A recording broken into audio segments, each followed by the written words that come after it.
This week, has Freemasonry begun to goeth to its long home?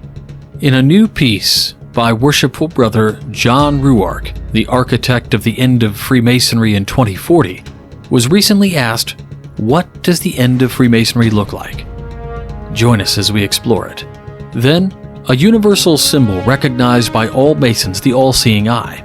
We've talked about it before, what it means, what it stands for, its place in the fraternity. Oftentimes, it's about seeing, but could it also represent something else? Awakening. Come with us as we explore. All this and more. Stay tuned. Welcome back to Whence Came You, a Masonic podcast featuring research papers and discussions related to Freemasonry. Here's your host, Brother Robert Johnson.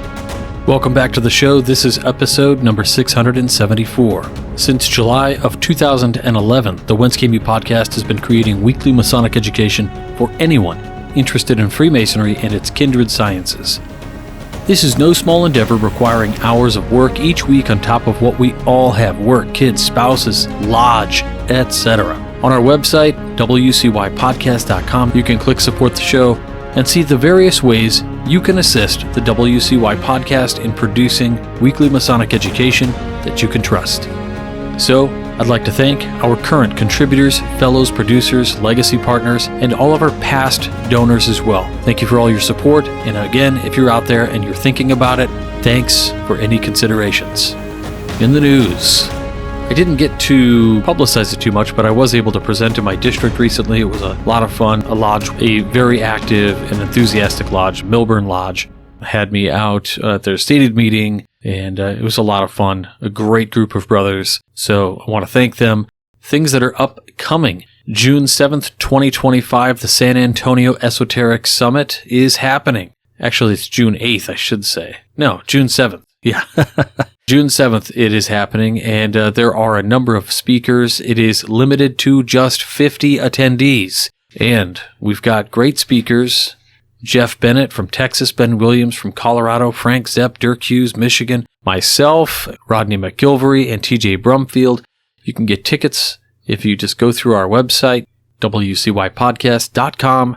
Again, click on the presentation schedule, scroll down just a little bit, and you'll see the announcements. You can click on the image there for the San Antonio Esoteric Summit, and that'll take you directly to where you can get your tickets, and then you can also pick up a dinner ticket as well if that interests you. I'm excited about the event because I'm kicking it off in the morning, laying a foundation hopefully for the rest of the day with the Esoterics 101, which is a presentation that I give off the cuff really, and it's about a 40-45 minute deal, and we'll go into all kinds of exposures around the concept of esoteric Freemasonry. So we'll talk about schools of wisdom, hidden symbolism, and even hints at an ultimate revelation are explored. So I hope you guys come out, and I'll see you there. We can share and illuminate each other. From time to time, I have to deliver some bad news. If you were on the mailing list for Esotericon, you likely got an email this past week that made your stomach drop out a little bit. I'll just read that for you now. Esotericon 2025 is postponed. Yep, I'll give you a moment to recuperate from that if you didn't know. It is definitely a bummer and really looking forward to what happens next. But I have every faith and confidence in the Esotericon team that they're going to put something amazing together. The letter states, "Dearest Esotericon supporter, we're writing you today with heartfelt apologies and an important update. Esotericon 2025 is being postponed. After months of preparation and discussion, it became clear that several logistical hurdles, ranging from scheduling complications to other constraints, were going to prevent us from delivering the kind of high-quality experience that you've come to expect from Esotericon. Rather than move forward with a diminished version of the event, we've made the difficult but necessary decision to shift the focus to Esotericon 2026. This was not an easy choice, and we are truly sorry for any disappointment or inconvenience this may cause. You've shown us incredible support and enthusiasm over the years, and we are committed to honoring that by making 2026 our strongest event yet. We are already working to bring back our full lineup of 2025 speakers, carry forward the themes and ideas that we were excited to explore this year, and build an even more meaningful and inspiring event. Our goal is to return better prepared, better equipped, and ready to deliver something truly special next June. In the meantime, all ticket purchases for 2025 will be fully refunded. You don't need to take any action. Refunds will be processed automatically in the coming days. Thank you for believing in what we're building. Esotericon has always been about more than a single weekend. It's a community of seekers, scholars, and friends. And we're grateful to have you with us on the path forward. We can't wait to welcome you back in 2026. With deepest thanks, Jason, John, Kevin, and Joe, the Esotericon team, over at esotericon.net. Well, there you have it. It is truly a bummer, but we get it, right? This happens. These kind of things happen. And I wish these brothers nothing but the best. And I know in the bottom of my heart that they're going to put together something that is going to blow us all away in 2026. And yeah, I know these guys personally, and I'm a straight shooter. So all I can tell you is what I know, and that is they're going to do it. If they say it, it's going to happen just that way. So get ready to have your minds blown, I'm sure, in 2026. It's going to be killer.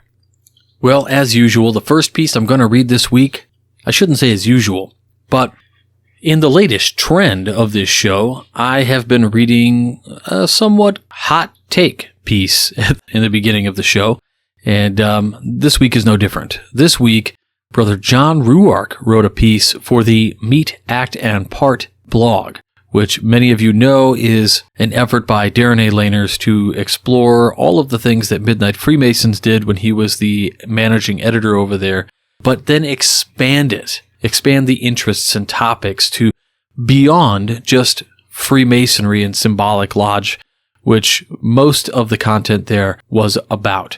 Now, the Midnight Freemasons is still alive and thriving. There are a number of contributors that are still publishing pieces over there, and we'll continue to read those from time to time as we always have. But in this respect, the Meet, Act, and Part podcast has a blog space, and they've been able to expand things out a little bit.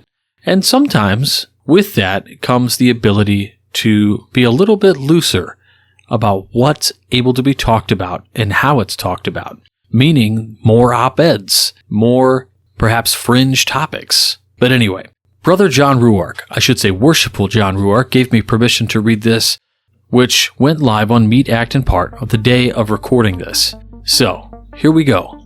This piece is called Freemasonry Goeth to His Long Home, published April 16th, 2025, by John Ruark, past master.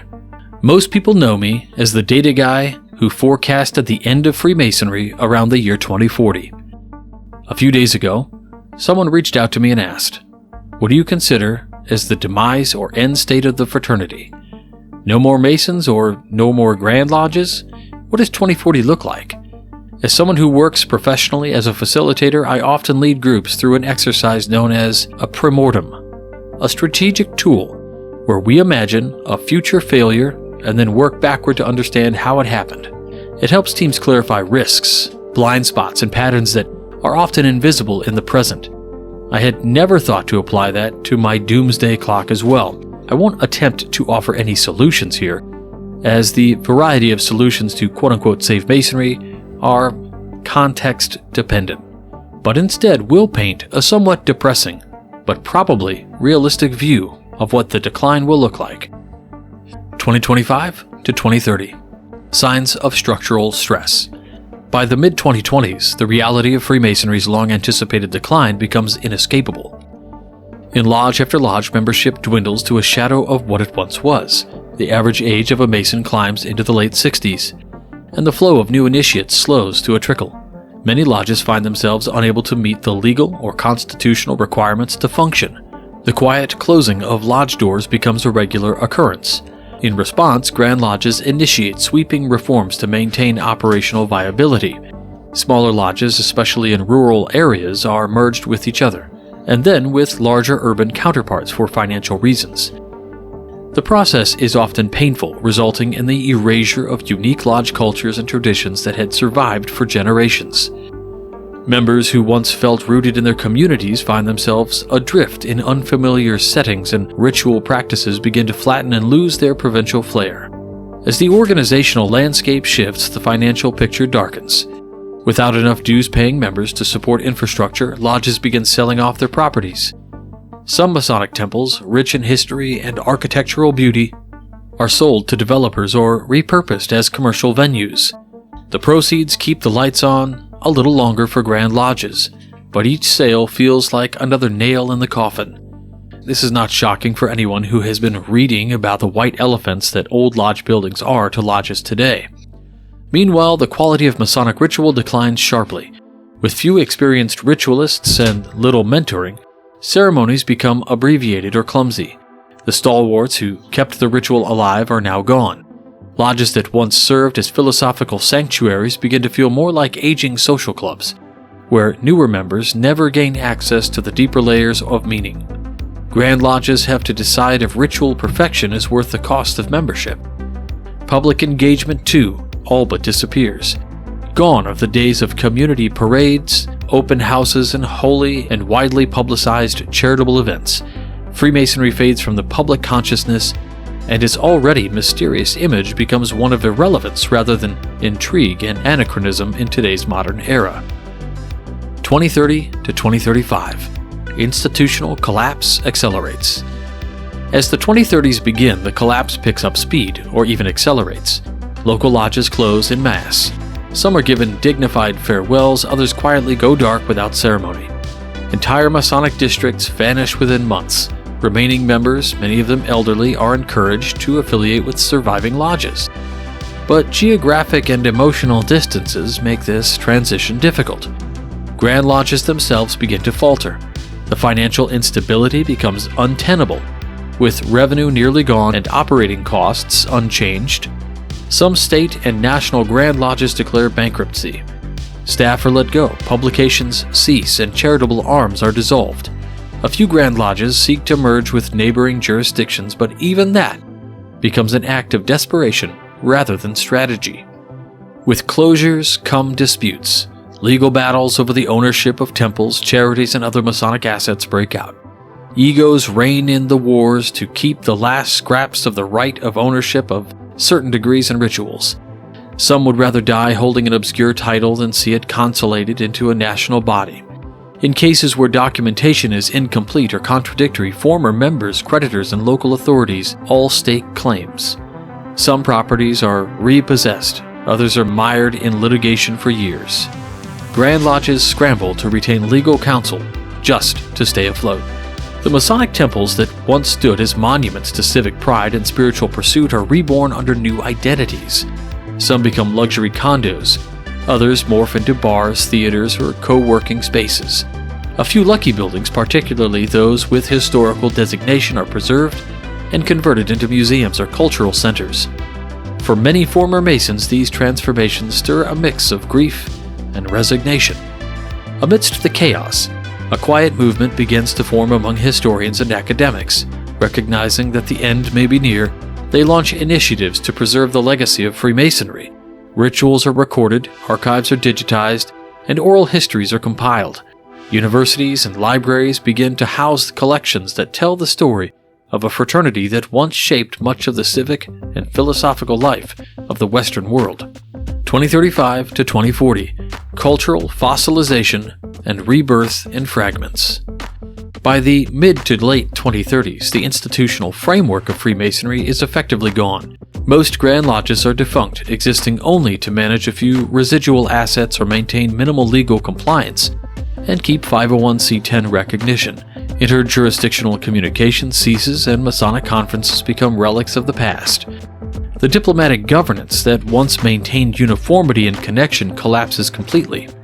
Out of the ashes, however, a few sparks of renewal emerge. Small groups of scholars, mystics, and former Masons begin to form what might be called Masonic micro-orders. These are lean, self-organized societies that strip Freemasonry down to its philosophical core. Freed from the weight of bureaucracy, they explore the esoteric teachings with a vigor not seen in decades. Some meet in person, others thrive in digital enclaves, where ritual and reflection are shared in virtual spaces. With no living tradition to anchor it, traditional Freemasonry begins to drift into myth. Documentaries and speculative books flourish, reinterpreting the fraternity through the lens of mystery and lost knowledge. Conspiracy theories have a field day. Masonic symbols continue to appear in art, film, and literature, but an aesthetic flourishes rather than emblems of active practice. History and myth intermingle until the original meaning becomes almost unknowable. The last generation of traditionally initiated Masons begins to pass away. Some make a final effort to pass on the teachings, donate regalia to museums, or preserve documents for future study. But for the most part, their departure marks the end of a living lineage. A few lodges may still operate, but their purpose is largely ceremonial, more historical society than initiatic order. Post-2040 possibilities. In the world after 2040, Masonry exists primarily as memory and inspiration. A handful of legacy societies continue to operate loosely based on Masonic principles. These are often intellectual circles focused on philosophy, ethical development, and symbolic exploration. They acknowledge their Masonic roots while freely adapting to contemporary needs. The digital realm becomes the new frontier. Online lodges and esoteric clubs arise, blending Masonic ritual with other spiritual traditions.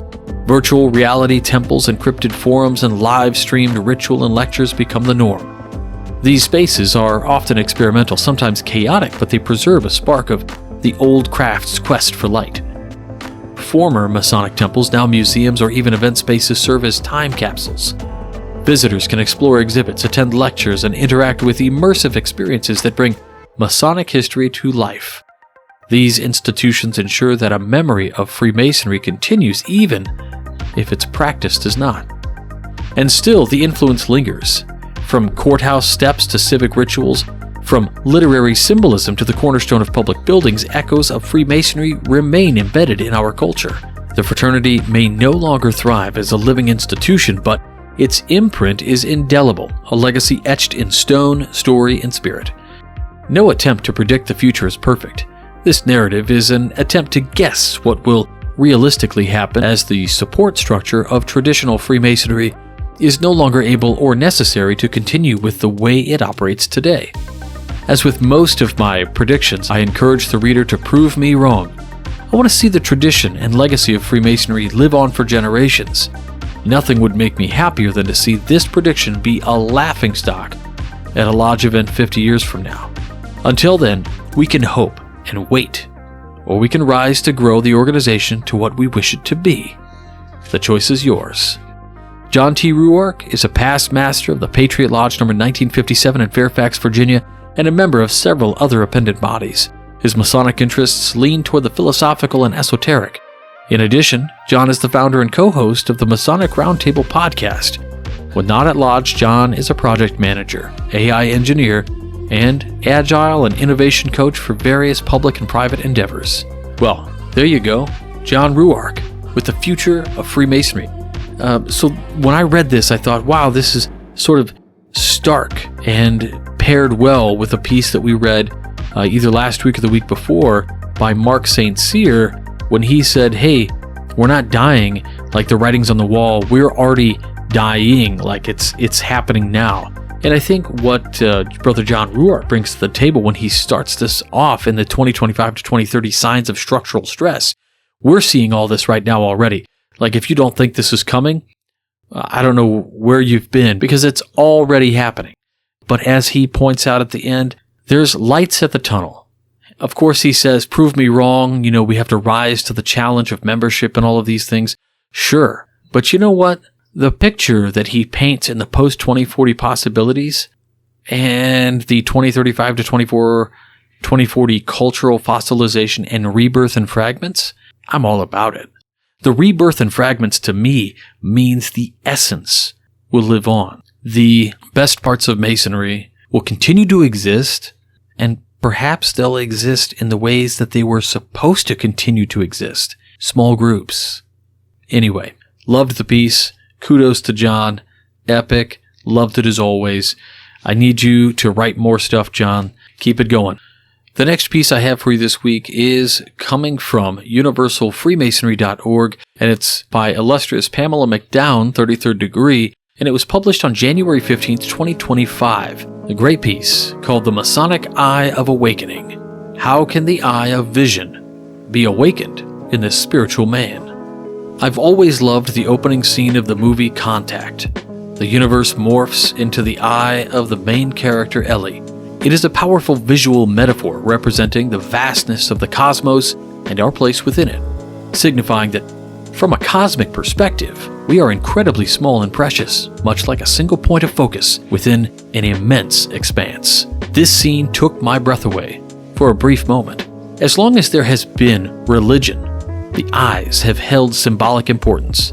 The Eye of Providence, also known as the All-Seeing Eye, is a universal symbol with deep spiritual, philosophical, and cultural significance. At its core, it represents divine omniscience, the idea that a higher power observes all actions, thoughts, and intentions.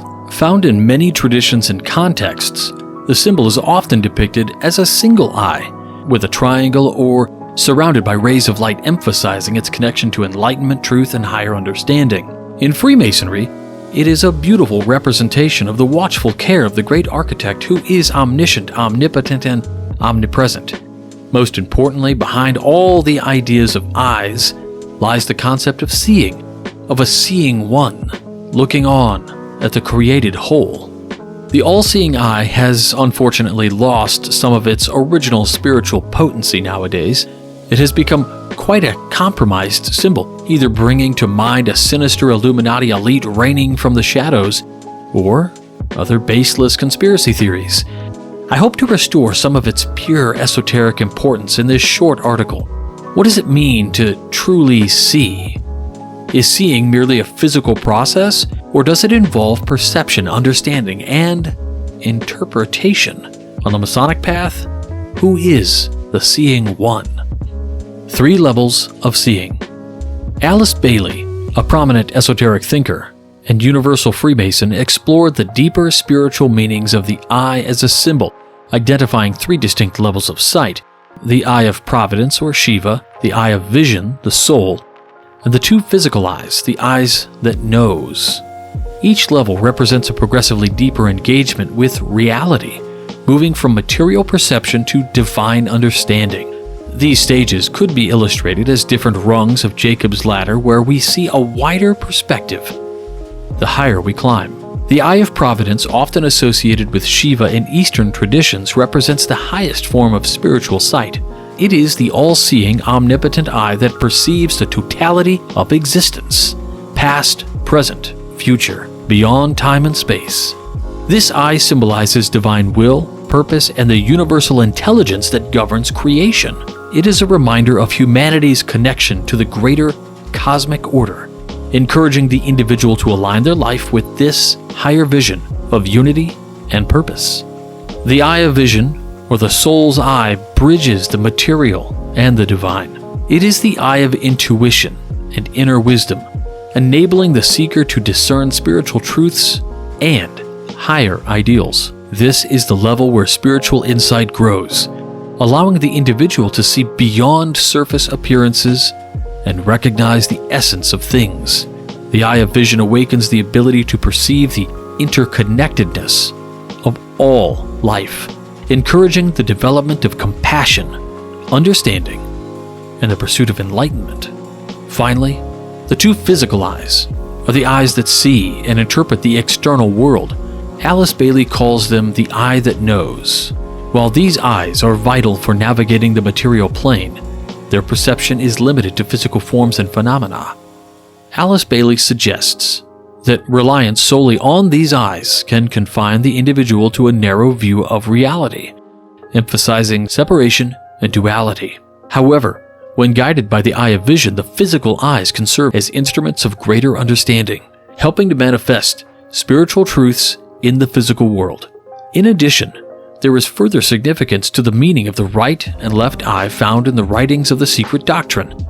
We read that the right eye is the eye of Buddhi, and the left eye, the eye of Manas.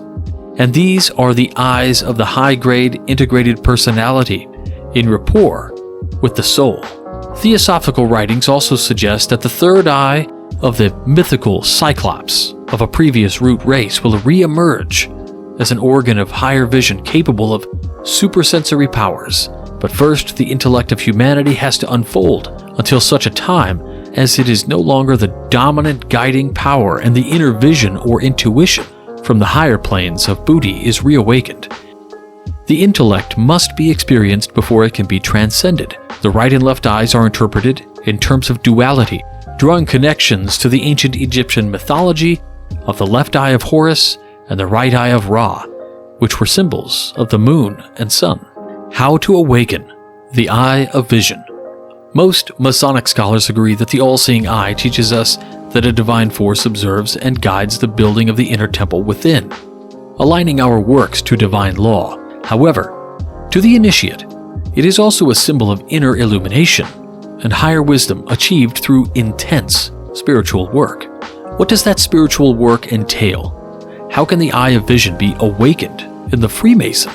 While walking the Masonic path, the Freemason begins to recognize that the nature of their vision is slowly changing as the lessons of each degree are learned. It is the soul's vision that gradually gives the capacity to sense the deeper truths expressed through personal life, as well as outer events. Every form that is encountered, whether a person, a society, or a historical moment, carries within it a spark of divinity. The eye of vision enables a person to discern the degree to which sacred energies are expressed, be it aligned with spiritual truth or distorted by human imperfection.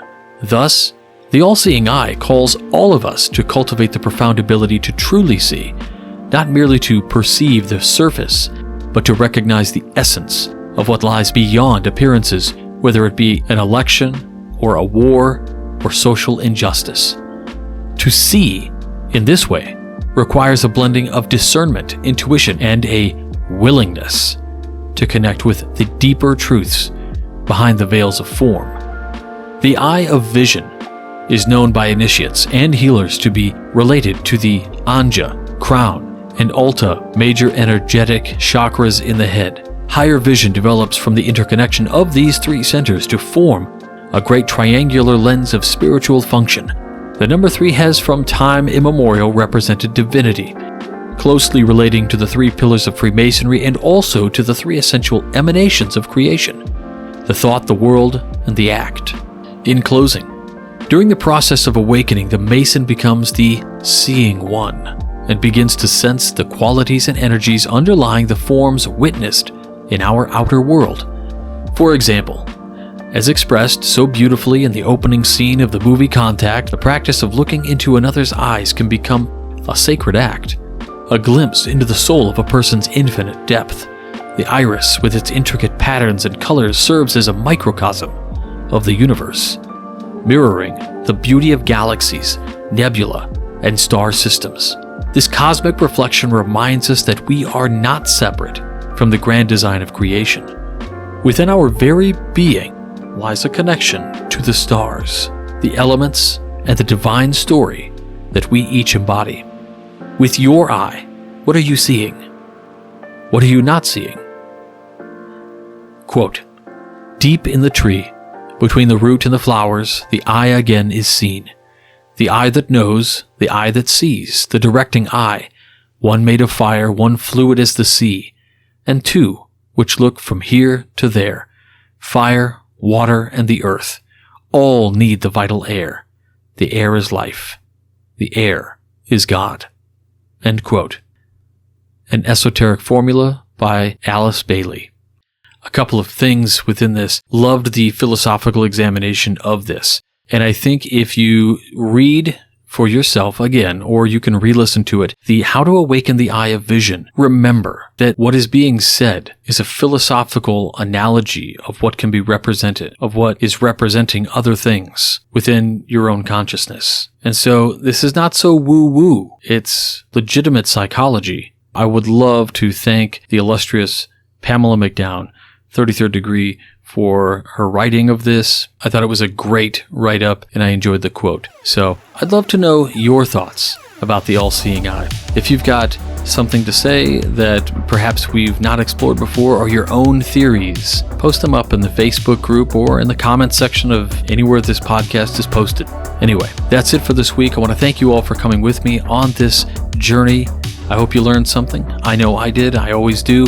I want to thank our producers, fellows, contributors, and legacy partners of the WCY podcast for allowing me to continue to bring this show to you every single week. And again, if you are curious on how to help support this show, head on over to our website, wcypodcast.com, click on support the show, and check out the various options. Well, that's it for this week. And until next week, stay on the level. For Whence Came You, I'm Robert Johnson. Take care. You've been listening to Whence Came You, a Masonic podcast featuring research papers and discussions related to Freemasonry with your host, Brother Robert Johnson. Be sure to join us for our next edition.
WCY Media.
Why, that's me, man.